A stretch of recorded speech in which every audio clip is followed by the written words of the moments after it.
Eddie, congratulations on a good win again last week. And, what is it about this team that just, even when things don't look so good, you guys are finding ways to get it done? And it's maybe not pretty, but what do you think that says about this group right now? I would say that we're mentally tough and we have a never-die attitude, because as far as even when the cards and the chips are down, we still believe we can get this one, and I played testament this last Saturday. Right. What do you think?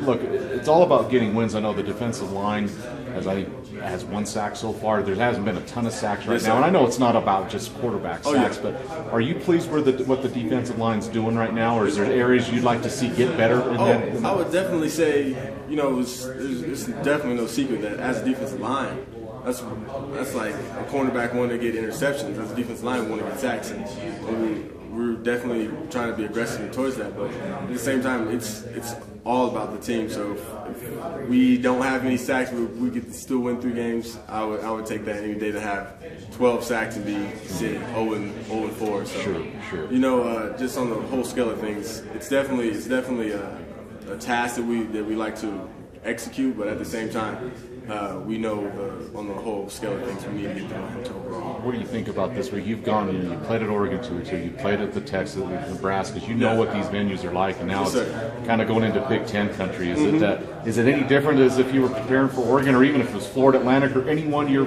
play on your schedule? Is it any different now? Personally, no, sir, because I attack at least personally, I try to attack every single game like I'm playing the Super Bowl. So, every team can beat you any given day, and you have to put your best foot forward. So that's how I'm attacking this week, just like any other week. Also, I know Michigan State is similar to Wyoming scheme-wise, both offensively and defensively. Yes, sir. Look, I'm not saying that they can't throw it around or they don't have skill guys, but is it kind of, you kind of familiar with the schemes? Does it kind of remind you maybe a little Smash Mouth, really tough physical? Not that Oregon wasn't or anyone else wasn't, but does it kind of remind you like a Donnybrook kind of? I love it. It's back in the day, Smash Mouth football. I'm going to line up. I'm not going to try to trick you with any birds and whistles. You're going to know what I'm going to do, and I want you to stop it. And it's the same tradition and, honestly, scheme that we have, and I love old school football. I love it. I'm excited for the opportunity, definitely. Speaking of old school football,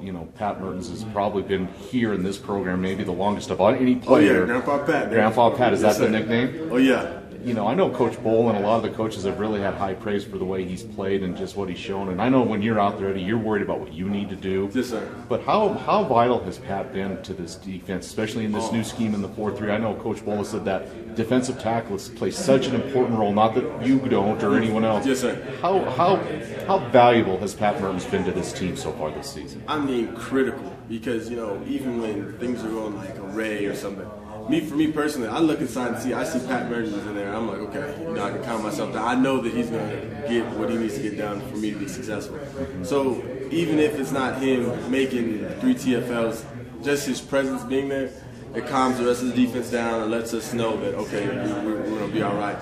And like Coach Bowl said, we have to have a dog at defensive tackle for the clock to work. So it's pivotal what he does.